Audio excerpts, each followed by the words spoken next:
নমস্কার বন্ধুরা, সকলকে আমার চ্যানেলে স্বাগত। বেতন কমিশন কবে গঠন করা হবে, কবে তাদের রিপোর্ট জমা করা হবে এবং কবে থেকে এই বেতন কমিশন কার্যকরী হবে ইত্যাদি নানা বিষয় নিয়ে আজকের ভিডিওতে বিস্তারিতভাবে আলোচনা করব। ভিডিওটি অবশ্যই প্রথম থেকে শেষ পর্যন্ত দেখবেন এবং ভালো লেগে থাকলে লাইক, শেয়ার এবং সেই সাথে চ্যানেলটিকে সাবস্ক্রাইব করে নিতে ভুলবেন না। তাহলে চলুন আমরা বিস্তারিত জেনে নিই। দেখুন, সর্বপ্রথমে আমি একটা বিষয় এখানে বলবো যে রাজ্য সরকারের যে সপ্তম বেতন কমিশন, এই সপ্তম বেতন কমিশনটি মূলত কেন্দ্রীয় সরকারের যে অষ্টম বেতন কমিশন অর্থাৎ 8 সিপিসি সেটির অনুরূপেই করা হবে। কারণ আমরা বিগত দিনেও দেখেছি এর আগে রাজ্য সরকারের যেটা পঞ্চম বেতন কমিশন বা ষষ্ঠ বেতন কমিশন হয়েছিল সেটা কেন্দ্রীয় সরকারের ষষ্ঠ বেতন কমিশন বা সপ্তম বেতন কমিশনের অনুরূপই কিন্তু করা হয়েছিল। তাই রাজ্য সরকারের সপ্তম বেতন কমিশনটি অবশ্যই কেন্দ্রীয় সরকারের অষ্টম বেতন কমিশন অনুযায়ী করা হবে। এখন আমরা প্রথমত একটা বিষয় এখানে লক্ষ্য করব যে কেন্দ্রীয় সরকারের যেটা সেভেন্থ পে কমিশন ছিল, অর্থাৎ বর্তমানে যে পে কমিশনটা চলছে সেই পে কমিশনের রিপোর্টটি কবে এখানে গঠন করা হয়েছিল বা কবে এই রিপোর্টটা জমা করা হয়েছিল। কেন্দ্রীয় সরকারের সপ্তম বেতন কমিশনটি গঠন করা হয়েছিল 28শে ফেব্রুয়ারি 2014। ভালো করে এটা শুনে রাখুন, 28শে ফেব্রুয়ারি 2014।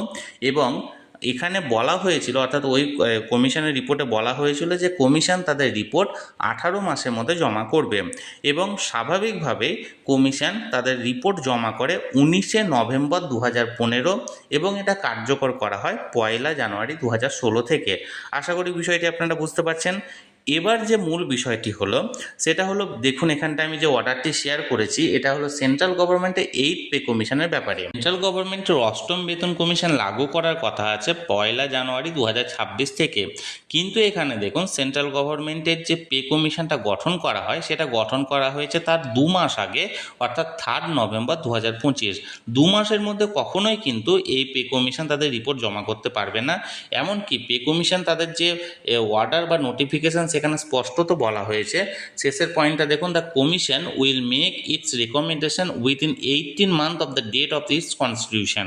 অর্থাৎ এই কমিশন গঠন হওয়ার 18 মাসের মধ্যে তারা রিপোর্ট জমা করবে। এখানে কোনো সমস্যা নেই, কারণ একটা কমিশন গঠন করা এবং কমিশনের সমস্ত রিপোর্ট রেডি করতে এইটুকু সময় লাগবেই। কিন্তু যে মূল বিষয় সেটা হলো কমিশনটা গঠন করা হয়েছে অনেক দেরিতে, অর্থাৎ 3 নভেম্বর 2025। এবং স্বাভাবিকভাবে এই 8 পে কমিশনের 18 মাসও যদি আমরা ধরে নিই 1.5 বছর, তাহলে সেক্ষেত্রে পে কমিশন তাদের রিপোর্ট জমা করতে পারে 2027 সালের মাঝামাঝি। অর্থাৎ 2026 সালে কোনো মতেই তাদের রিপোর্ট জমা করতে পারবে না এবং 2027 সালের মাঝামাঝি কেন্দ্র সরকারের 8 পে কমিশনের রিপোর্ট জমা পড়বে। এবং তারপরে অর্থাৎ কেন্দ্রীয় সরকারের অষ্টম বেতন কমিশনের রিপোর্ট জমা পড়বে, সেটা সেন্ট্রালের তরফ থেকে ভেরিফাই করা হবে, সেটাকে অ্যাপ্রুভ করা হবে এবং অ্যাপ্রুভের পরেই কিন্তু বিভিন্ন রাজ্য সেই রিপোর্ট অনুযায়ী নিজেদের পে কমিশন গঠন করবে। বর্তমানে এই পে কমিশনের যে সমস্ত সদস্যরা আছেন তারা গোটা দেশের বিভিন্ন রাজ্যে ভিজিট করবেন, সেই সমস্ত রাজ্যের বিভিন্ন কর্মী সংগঠনগুলির সঙ্গে তারা বৈঠক করবেন, তাদের বিভিন্ন মতামত বা তাদের সঙ্গে বিভিন্ন আলাপ আলোচনা করবেন এই বেতন কমিশনের গঠন বা বিভিন্ন রকমের যে অ্যালাউন্সগুলো আছে সেই সমস্ত ব্যাপারে। সুতরাং এটা একটা লং প্রসিডিওর এই রিপোর্টটা প্রকাশ করার ক্ষেত্রে। আপাতত যে খবরটুকু বেরিয়ে এসেছিল বা যেটুকু মনে হয়েছিল সেটুকু অনুযায়ী আমি আজকের ভিডিওতে আপনাদেরকে জানালাম যে রাজ্যের সপ্তম বেতন কমিশন যেহেতু কেন্দ্রের অষ্টম বেতন কমিশন অনুযায়ী হবে, তাই কেন্দ্রের অষ্টম বেতন কমিশন কিন্তু 2027-এর মাঝামাঝির আগে কখনোই তাদের রিপোর্ট জমা করতে পারবে না এবং সেই অনুযায়ী 2027 সালের আগে কিন্তু কখনোই রাজ্য সরকারও তাদের সপ্তম বেতন কমিশন এখানে সুপারিশ বা গঠন করতে পারবে না। এখন দেখা যাক কি হয়, আমি সবসময়ই চোখ রেখেছি। ফার্দার কোনো আপডেট বেরিয়ে এলে তৎক্ষণাৎ সেটা আমি আপনাদের সঙ্গে শেয়ার করে দেবো। তাই যারা এখনও পর্যন্ত চ্যানেলটির সঙ্গে যুক্ত নেই অবশ্যই চ্যানেলটিকে সাবস্ক্রাইব করে চ্যানেলটির সঙ্গে যুক্ত হয়ে যান। আর এই ভিডিওটি ভালো লেগে থাকলে অবশ্যই একটি লাইক করুন এবং সকলের সঙ্গে শেয়ার করুন। ধন্যবাদ, দেখা হচ্ছে পরের ভিডিওতে।